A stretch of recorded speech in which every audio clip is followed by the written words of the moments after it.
Eventually, the U.S. president in a heavily advertised speech on Friday announced what his team called his new strategy on Iran and the Joint Comprehensive Plan of Action (JCPOA) officially.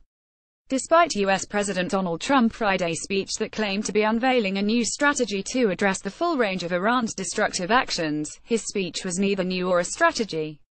Most part of his speech expressed his anger at Iran's support for its regional allies like Hezbollah, missile test, Iran's fundamental regional policy and a series of repetitive accusations against Iran.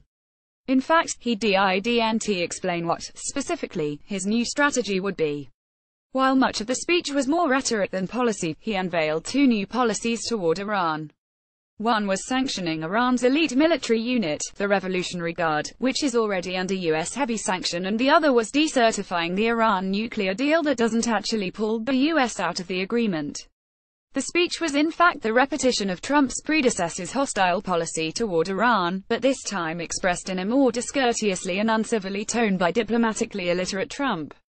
With his heavily advertised speech on Friday that he and his team introduced as America's new Iran strategy, Trump is aiming dual goals domestically and internationally.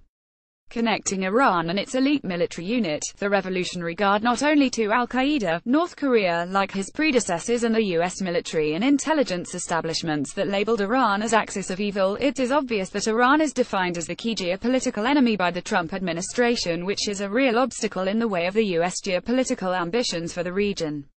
Despite certifying Iran's compliance with the nuclear deal JCPOA, which Iran inked with world major powers by the IAEA, Trump decertified it because the U.S. real goal is regime change in Iran to bring to power the U.S. agents, so no matter Iran complies with the JCPOA.